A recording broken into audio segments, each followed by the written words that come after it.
So this teen will be collecting up to $64 million for Lyft crash.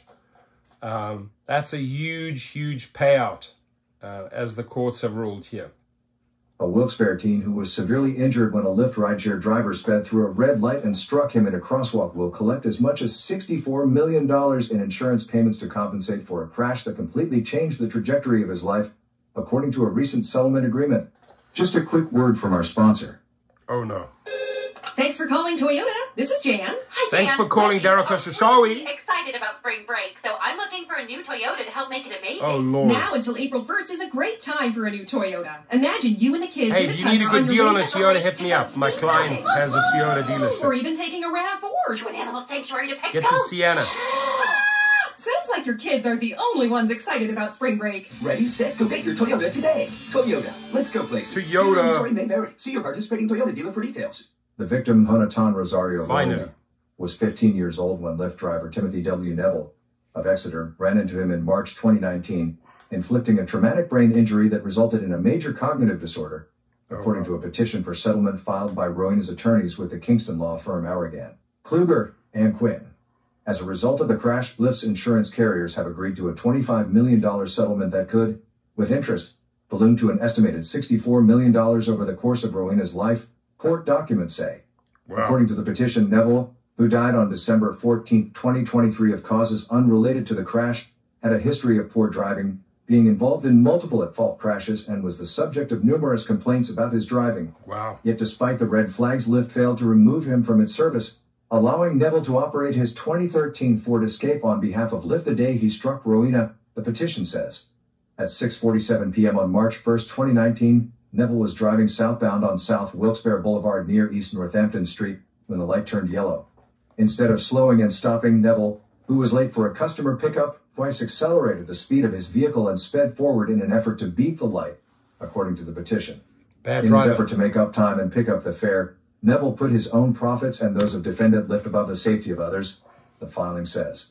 The light turned red and Neville ran through it, a fact recorded on surveillance footage, hitting Rowena as he used the crosswalk to traverse South Wilkes-Barre Boulevard with a friend. Rowena's head hit the windshield and he was thrown 15 feet in the air, with his body landing 35 feet from Neville's vehicle, the petition says.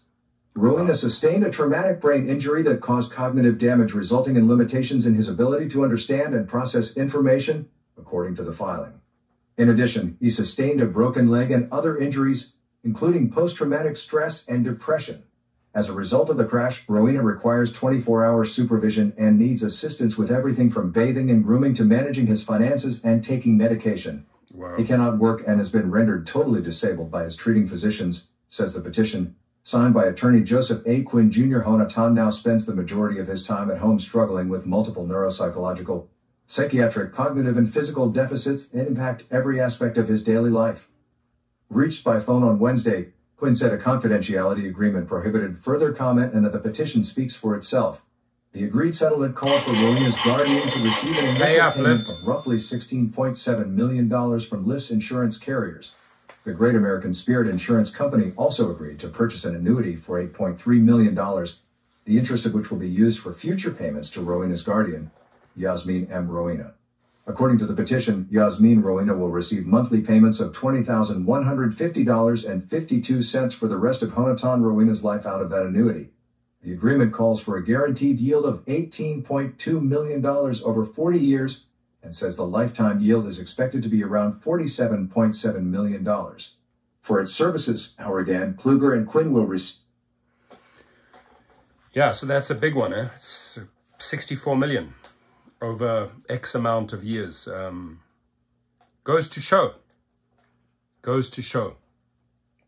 By the way, that didn't sound like a very good driver there. He had a history of issues, history of problems. But the person's never going to really get their life back. So, you know, what's all the money in the world worth to someone that's going to suffer for the rest of their lives? Your comments, please.